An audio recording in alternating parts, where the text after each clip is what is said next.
Hi Taurus! Welcome back sa ating channel. Ako ay si Abby at isa akong intuitive reader. So, gagawin natin ang inyong monthly reading sa buwan ng September. Pagpaumanhin guys, kung hindi ako nakagawa ng reading nung August dahil sa I am still on medication. I'm actually taking care of my health, so please pray for me. And also, I just completed my review and take my exam and gladly nakapasa tayo doon. So, salamat sa Diyos. Okay guys, so para sa mga current subscribers natin, maraming salamat sa mga hindi bumitiw at nag-antay at naging patient sa ating readings, no? Pag hindi pa ako nakagawa ng reading, may something na important na nangyari, but I promise to you na gagawin natin agad yung next reading after that. So, maraming salamat sa ating mga current subscribers na sumusuporta sa ating Tagalog reading channel. Okay? So, enough of that. So, guys, nilagay ko na yung disclaimer bago mag-umpisa yung reading nyo. Taurus, nasa top 5 kayo ng most number of views. So, doon ko ino-order yung reading based sa top 5 most view na mga videos according to zodiac signs. And maraming salamat sa inyong pagtangkilik sa inyong mga readings, okay? So, remember, it's collective reading. Nilagay ko na yung disclaimer bago mag-umpisa yung reading. Kukuha tayo ng 5 baraha, guys. Sa larangan muna ng pag-ibig ang ating uunahin. 5 baraha. Ika-clarify natin each cards. Walang reversal. Okay? So, ano yung mga intuitive messages, guidance, ng mga insight, wisdoms, and alam mo yan, short-term prediction para sa larangan ng pag-ibig sa inyo, Taurus, no? Ditong buwan ng September 2023. Okay? 5 baraha. Walang reversal. Alright? Second card. Oops.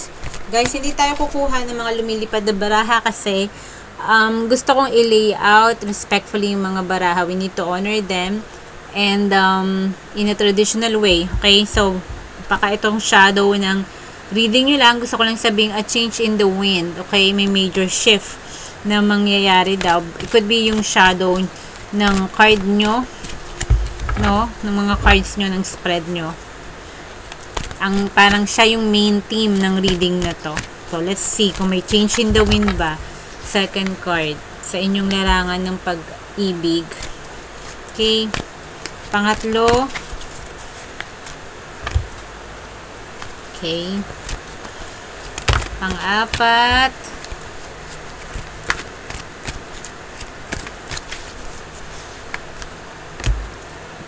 And ika-clarify natin isa-isa yan.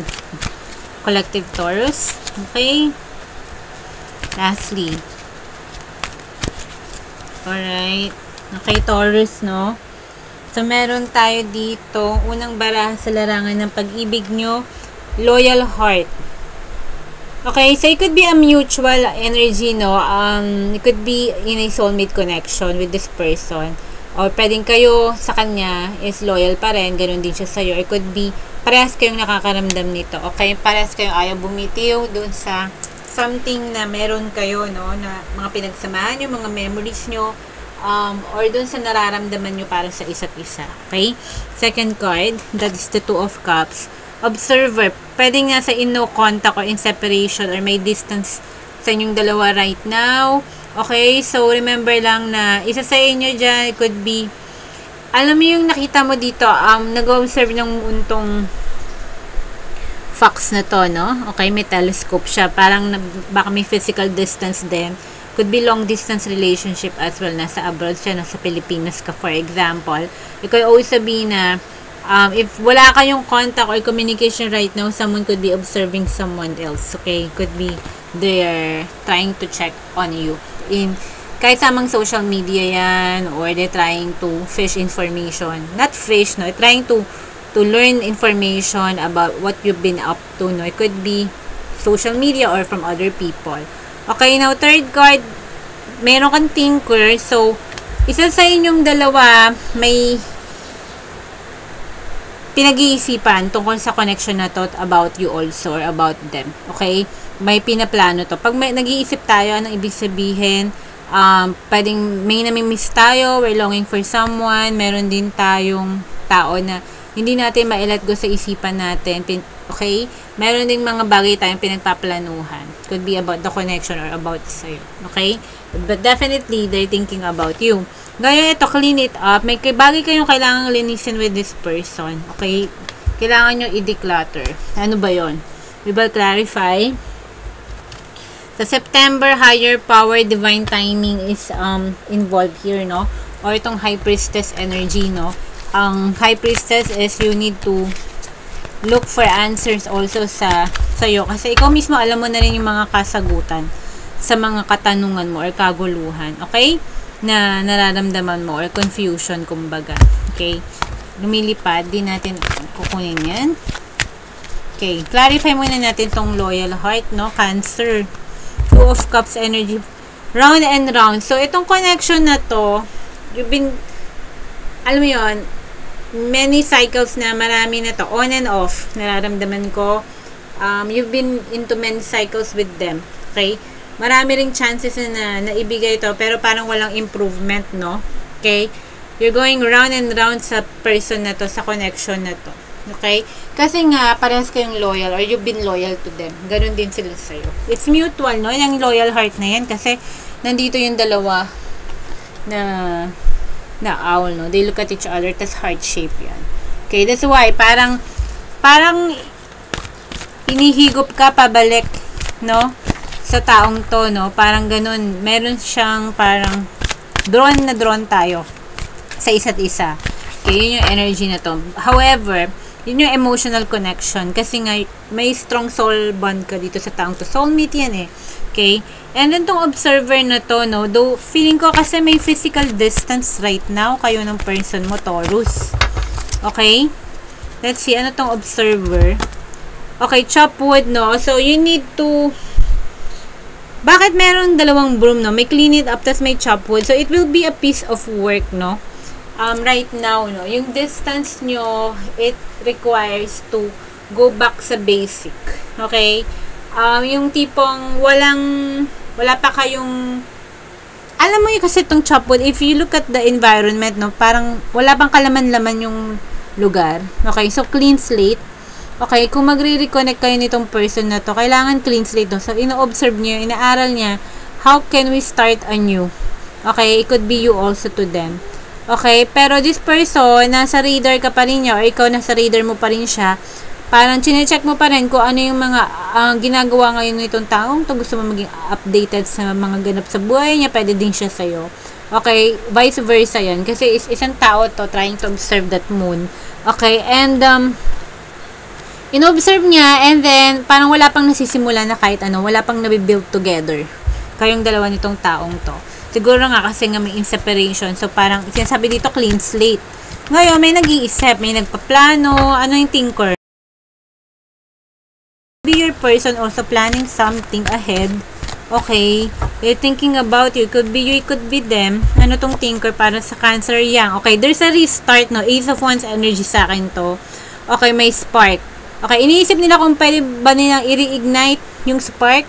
Okay, or mag-restart tayo kasi round and round nga to, no? Sinasabi ko pa ulit-ulit, no? Kasi loyal siya sa'yo, loyal ka sa kanya. Kung may possible na panibagong simula dito, and it will be passionate, no? This person, they think of you in a passionate way, no? Yung desire nila, may burning desire pa rin sila to reconnect with you. Okay? I'm not here to feed delusions. Sinasabi ko lang kung ano yung mga messages ng baraha dito. Ano yung kailangan nating i-declutter, i-detox sa buhay natin? Ano yung kailangan nating resolve or linisin? Okay, ano tong clean it up? Okay, so, possible, pinag-isipan ng person mo na mag-reach out. Okay? Clean it up, the fate. So, leave it to the right time, no? Yung everything, sinasabi dito, will fall accordingly, no, at the right time, no? Leave it to the fate. Parang fated connection, it will make sense, all of this, it will make sense one day. Okay?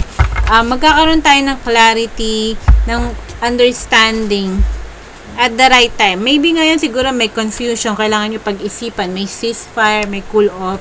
Pero at the right time, somewhere down, in maybe few weeks from now, few months from now, no, someone is willing to fix this with you. Okay, yung clean it up na to. Okay? Or it could be leave it to the fate for now. Okay? Everything will make sense. Ngayon, itong High Priestess.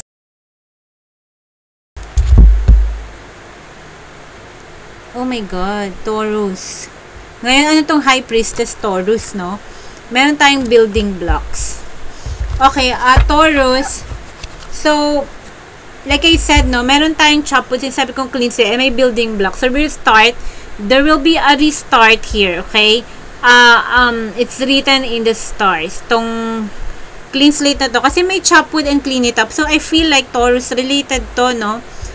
Sa isa't isa, no? Itong dalawang barahan na to. Something to do with cleaning up. Restarting, kasi may Ace of Wands ka, no? You have to let go dun sa old patterns mo with this person. And make sure, no? Pag nagsimula kayo dito, you would know the answer na dapat solid na, on solid ground.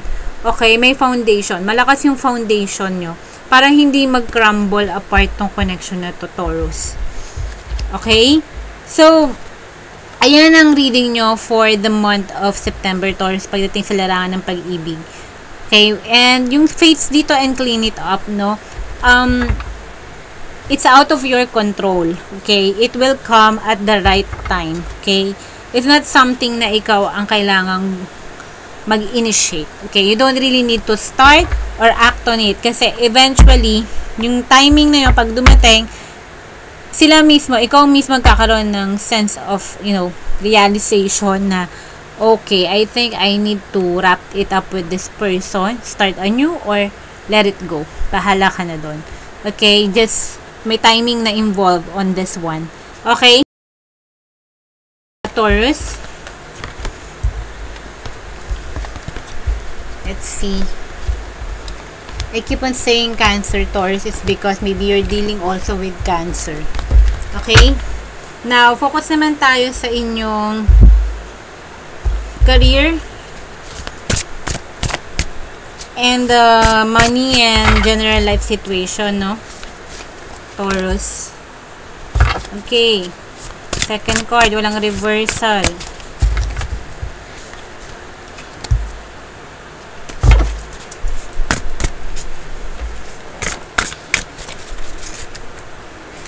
Para sa ating Taurus.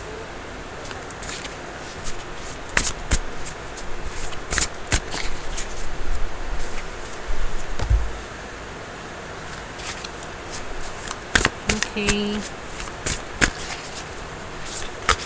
Alright, Taurus. Sa general life situation mo, meron ka agad na Ace of Wands energy. It could be related also dun sa love life mo kasi nagkaroon tayo dun ng yang, di ba? Yung fire. So, there is a burning desire and intention to make something, grow again, to nurture something here. Kasi, if you see here, ito, may dala siyang pumpkin, tapos may baby doon. It's a birth of something, like a desire, okay? It's glowing right now until para mag-grow yung interest na yan. It could be yung success mo rin sa life in other areas of your life, okay? Second card. Taurus, this is a special card here. You are the one, sabi authenticity. So, just be you. You don't need to change yourself for anything or for anyone or for situations, okay? It's basically saying na, parang hindi mo naman kailangan ding mag-adjust sa situations right now. Just be yourself, be contented, appreciate yourself right now. Okay? If you want to improve yourself, that's a good thing. Pero sinasabi dito, don't forget who you really are. Okay? If you're a good person, if you're a kind person, don't forget that. Maybe yung mga struggles or there are situations na binabago tayo, no? Pero, as sinasabi to, unique ka. Okay? And you are valuable also. Just be real. Don't forget who you really are. Okay? Because sometimes yung mga pagsubok na dumadating sa buhay natin, tinatry ibago yung personality natin, the way we see things. But, yung root mo, yung core mo, as a person, noon, yung beauty inside you, sinasabi dito, wag na wag mong babaguhin for anything or for anyone, and you don't need to be pretentious. Wag kang magpanggap na to be someone else or to be somewhere else, okay? Yun ang sinasabi dito. Okay, hindi mo kailangan gawin yun. Now, third card, Taurus, may relationship, no? So, why do I feel like talagang may magbabalik dito? Pwede rin na sinasabi dito na yung person mo nagbalik kasi na-realize nila na ikaw yung gusto nila. That's why may Ace of Wands dito, no? May energy. I feel like parang extended love reading na to. Kasi may Cups and may Wands. Kasi yung nakita natin dito, meron kang loyal heart. Like I said, di ba? Para siyang si Two of Cups. Okay? Ngayon, meron ka rin dito, sabi ko sa'yo na may Yang. And sinasabi ko, this is the Ace of Wands. You cannot make it up. So, it could be linked sa inyong love situation, no? Extended love reading to, okay? Now, so may magbabalik na person dito. Okay? They see your worth and your value for who you really are. And they love it. So, for Fortitude, Strength, Major Arcana. We will clarify this, no?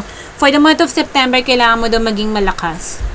To tame someone. This is the Beauty and the Beast card. Kasi, ang strength sa traditional tarot, di ba? Even here, tinitame niya yung lion. Ito dito, tiger. So, it could be you have an opposing energy with this person. You will be dealing with something strong for the month of September. So, you have to lakasan mo yung loob mo. It could be the other way around. You could be nasa lion or tiger energy ka and you need to tame that parang strength mo, ano, to compensate din yung energy nung tao na gustong mag-nurture at mag-care sa'yo, okay? And then, allow them to nurture you. Knight of Cups, empathy. So, ang Knight of Cups sa traditional tarot, pag dumating yan, is an offer of love, okay? So, may Knight of Cups ka, may Two of Cups, may Ace of Wands, and then may loyal heart. I feel like someone here will come back and offer you a love offer, okay? I don't feel delusions. Sinasabi ko lang kung ano yung nilalatag ng mga cards para sa inyo. Now, let's clarify itong Ace of Wands para sa inyo, Taurus. The High Priestess, lumabas na naman. So, nandito yung High Priestess natin. So, meron tayong double cards, guys, no? Sorry. Ito yung double cards natin. Let me see lang. Meron ditong High Priestess. Okay, the Higher Power. Alright? Si Higher Power, nandyan. Let me just show you. Okay, si Higher Power. And then, meron tayong High Priestess. Okay? So, nag-appear uli siya. Okay?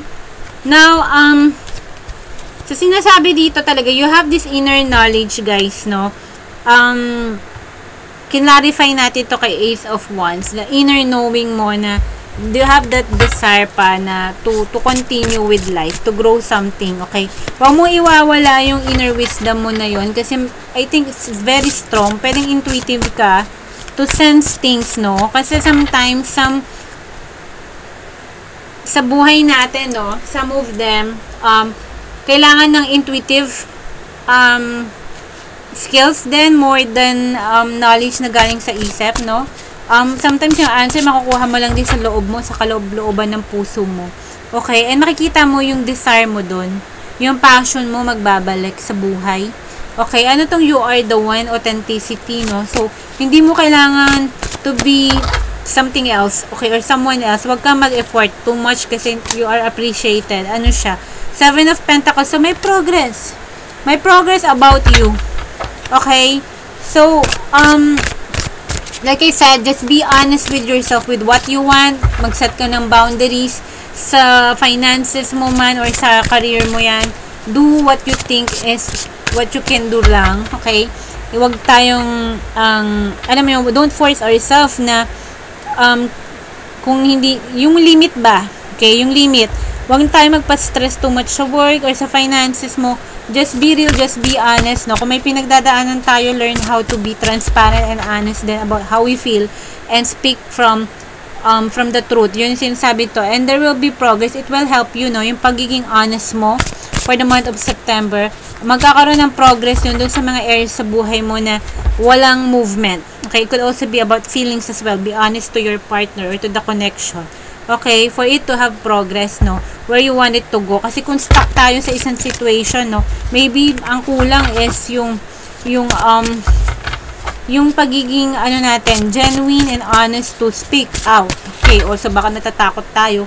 And, if hindi tayo comfortable to be someone, maybe, change tayo ng mga certain people or situation or circumstances. And, sometimes we don't have a choice but to agree with them because we love them, we want to stay with them, we want to make our boss happy, our family happy also. But in the long run, parang ikaw yung nai-stretch or nai-stress. So, be honest about what you feel. If you're feeling drained out, if you need a help, kung kailangan mo rin ng tulong sa management or sa bosses mo or even sa love mo, kung kailangan mo express yung mga certain things na hindi ka comfortable doing, no? Kasi just to make them happy or to please people, don't do that anymore. Okay, wag ka maging people pleaser. Be honest with your limits and boundaries and what you want, what you think you deserve. Magkakaroon ng changes dyan. Okay, para ma-end na yung pattern na yun, ay mga round and round pattern sa paulit-ulit. Okay, ano tong Two of Cups relationship to? Okay, so ang sabi, curious, no? So makikita mo guys, meron tayo ditong observer, and may sinasabi ko, someone, like, as a person, guys, ayan, no? Observer and curiosity, sinasabi ko, it could be there really, sabihin na natin it's talking in a good way, yung social media mo about your life or happenings, yung stories mo. They're still watching your stories because they still feel connected with you and they still, alam mo yun, interested pa rin naman sila sa'yo eh. Kahit maghiwalay kayo nito, I think, someone na an ex mo to or meron kang past lover na, alam mo yung nag-connect kayo, it could be also someone right now na could be, you know, also watching you, okay? So, it could also apply sa mga people na nagda-doubt sa relationship. Or it could be, yeah, your partner nga is maybe also trying to watch every move you make, every step you take. Alam mo yung kanta eh, no? So, yeah, basically yon. It could also be a warning. Okay?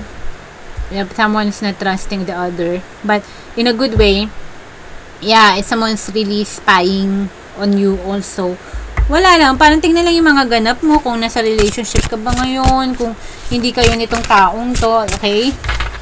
Someone to na soulmate mo, or you feel strongly connected emotionally. Ngayon, ano tong strength, no? Kailangan mo daw ng strength for September. Kasi nga, yeah, unity, 4 of Wands, you will be building something with that person. Okay, lumabas na naman yung unity, no? I think may co-create dito, wala ba? Clean slate. Wala ba? O, diba? May building blocks eh. Ayan yun. So, may repeating cards ka, no? Marami. So, 4 of Wands and building blocks. I feel like parang, eto, I feel strongly na related sila, no? So, you're going to start something ahead. Okay? It could be with a love situation. It could be with your life in general also. It could be marriage or, alam mo yun, 4 of Wands, mas magiging stable and secure. But, in order to come to that, kailangan mong i-brace yung sarili mo. Baka marami kayong pagdadaanan na challenges para lang makasama tong taong to sa love situation niya. When it comes to your life naman, yung foundation mo, yung mga finances mo, yung security and stability mo, you need to work hard on it para makamit mo yung alam mo yung level ng comfortability mo sa buhay at sa pera at sa career. Okay? You need to work hard. So, yun ang sinasabi dito. Now, what is this Knight of Cups? Empathy daw, someone cares and wants to nurture you. It could also be a love interest, no? Tong Knight of Cups is a love offer. The Nine of Cups, satisfaction. Okay, this Knight of Cups here will be willing to fulfill your wishes, okay? So, there is this person na dinidream mo sana na maging kayo, na express niyo yung love niya sa'yo. But eventually, no, this person will give in, okay? I-offer niya yung cup niya sa'yo ng pagmamahal, and ito yung fulfillment of wishes mo. Kasi ang Nine of Cups, you have everything. Emotionally happy ka, diba? Masaya ka sa buhay mo except one thing, yung pag-ibig, yung true love, yung person na dinedesire mo. Yun na yung kulang para maging 10 of Cups ka, okay? And this person, hindi ko sinasabi to out of, no, parang to feed your delusions, but we will read the cards for what it is, okay? So far, sa mga reading na ginagawa natin ngayon for September, ito pa lang yung sinasabi ko, talaga magkakaroon ng offer, okay, from someone you love, okay? If this is a past person you're trying to connect with, tong si Two of Cups mo, ramdam mo, then it could be an ex. It could also be a new person, but I feel strongly like, kasi nagkaroon tayo doon ng round and round and my loyal heart, this is already a current person or an old energy coming in again, coming back for you, Taurus, okay? So, I hope this resonates with you, Taurus, no? Yung September reading nyo. Take care, guys. I'll see you guys on the next reading. Bye! Mahal ko kayo.